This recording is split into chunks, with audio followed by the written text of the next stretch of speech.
yang akhirnya server setelah kita dapatkan itu rusak. Kita beli baru servernya itu. Dulu ya ini.co.id. Yang sekarang yang dipakai ini.id. Untuk dapatkan ini.id itu tidak gampang. Betul. Ya, ada sejumlah uang yang kita bayarkan itu. Nah, terus kita mulai dengan pendataan keanggotaan yang kita mutakhirkan dengan sistem elektronik gitu ya, yang kita buat di anggaran rumah tangga. Nah, sekarang kita tanya, versi KLB sudah punya website yang berkaitan dengan data anggota apa belum? Belum. Yang kedua, ya, ALB ya, itu ada di anggaran rumah tangga kita gitu loh. Anggota luar biasa itu ya, dia harus membayar uang pangkal. Nilainya 2,5 juta. Ini salah satu yang dulu menjadi permasalahan. Bayangkan 2019 sudah kita putuskan dana abadi. Dana abadi itu nanti akan dialokasikan untuk anggota. Dicairkan 2019 untuk beli sekretariat PPINI. Untuk memfasilitasi supaya PP-nya terlihat gagah. Yang mereka bilang itu nanti akan jadi sekolahan lah atau tempat pendidikan. Salah. Berbiaya mahal orang dari Aceh datang ke Minangkabau. Iya kan? Nah, jadi kembalikan ke kepemilikan itu harusnya dimulai dari pengda-pengda dan pengwil-pengwil. Nah, kalau bicara tadi ada website, data anggota dan lain-lain, berarti bukan kubu ya, yang versi Kongres lebih nyaman dong. Oh iya, dulu ya kebetulan saya sama Peri Asman dan kawan-kawan, saya ketua tim kartu tanda anggota INI ya. Nah, dulu ada senior yang bilang pada ketika sudah terjadi ya biasa di dalam gitu kan, nah silang pendapat, Riki ini pending aja dulu gitu kan. Oh enggak Pak, mohon maaf saya bilang, karena ini kemanfaatannya untuk anggota. Saya lebih baik saya hancur daripada sistem yang hancur. Nah, ya, lebih baik sistem berjalan untuk kemaslahatan, untuk kepentingan ya positif bagi anggota. Auto debit itu otomatis sudah langsung terbagi. 50% untuk masing-masing Pengda, 25% untuk masing-masing Pengwil, 25% untuk PP. Auto debit. Rekeningnya kita buatkan semua. Dan ada, dan di situ nilai plusnya bagi ya kawan saya lah misalnya yang dekat aja Jakarta Utara, Bang Eki, aduh terima kasih dulu Jakarta Utara walaupun jumlah anggotanya cuma nggak sampai 100 gitu ya, tapi susah kita cari tahu, nagih susah gitu kan, setiap acara disodorin. Nah, sekarang auto debit hanya 50.000 ya, dan di situ langsung dapat data anggota.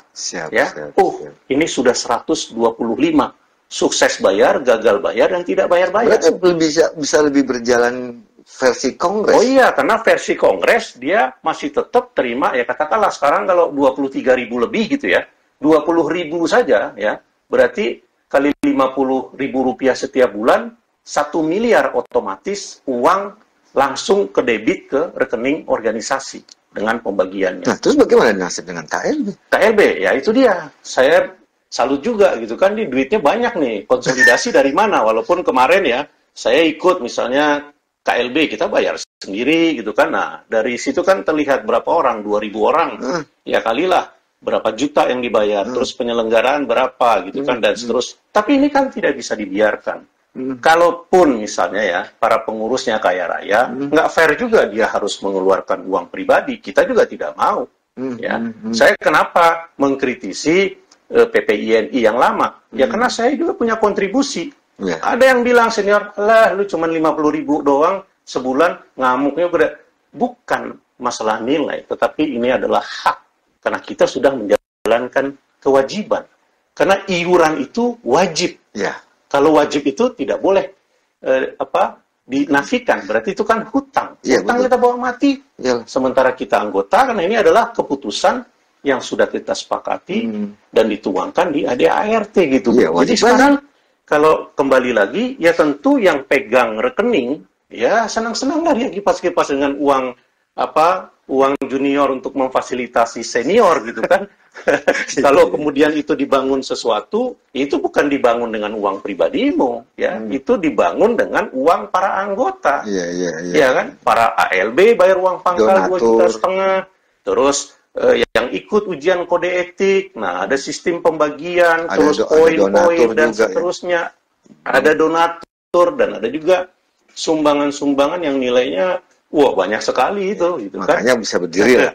Nah, terus bukannya itu juga sudah diamanahkan? Bukannya itu masuk di amanah Kongres? Luar biasa. Nah, bro, ini juga pertanyaan yang menggelitik.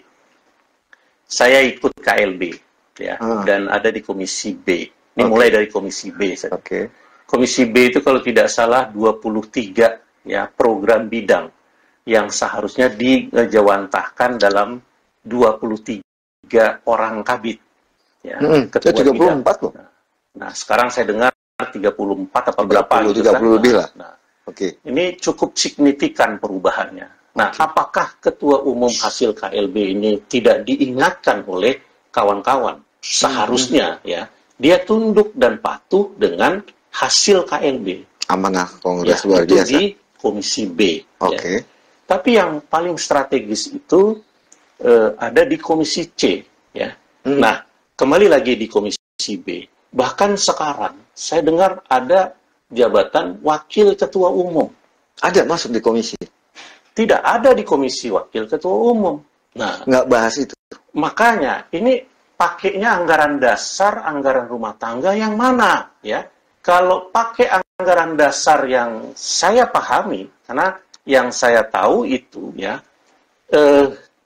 anggaran dasar yang dipakai sekarang ini adalah hasil dari KLB 2015. Karena belum ada perubahan. Di anggaran dasar 2015 itu, kalau tidak salah di pasal 11, ya, nah pasal 11 itu menyebutkan seorang ketua umum, nah kemudian ketua bidang, sekretaris umum minimal 1 orang sekretaris, bendahara umum minimal 1 orang bendahara, gitu kan? 11 ya betul. Nah, betul ya di pasal 11. Nah, 11 ayat 2 poin 1.1. Nah, kalaupun disebutkan misalnya wakil ketua umum ini, ini diskresi dan seterusnya, saya kira ini kan masa-masa sensitif gitu ya, yang janganlah menerjemahkan. Ya kalau gitu kenapa nggak sekalian aja Sekum jadiin sekjen gitu kan, sekretaris jenderal gitu kan, keren gitu kan.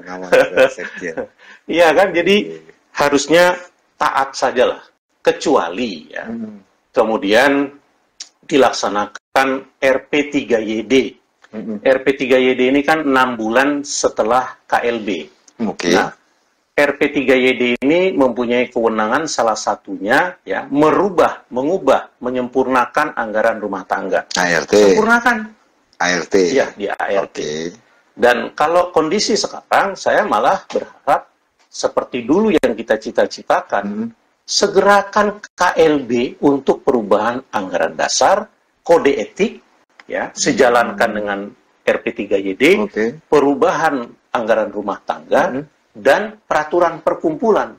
Ambil waktu 1 hari, ya, dari pagi sampai malam, saya yakin sepanjang itu didelegasikan sebelumnya, ya, 3 bulan tadi. Nah, delegasikan, kemudian sosialisasikan, pada saat konsolidasi organisasi ini, hadirkan para pakar-pakar.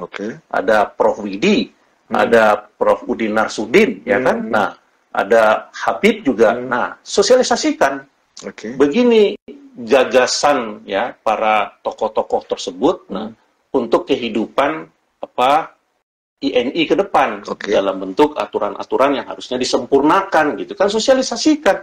Kalau sudah mulai mengkerucut, tinggal nanti di RP3YD atau di KLB segerakan itu ketok palu. Balik lagi, sudah berjalan belum? Sudah sesuai belum? Karena kan Bang Eki tadi, Bang Eki nyampein bahwa Bang Eki masuk di Komisi B. Ya. Rekomendasi, program. Iya.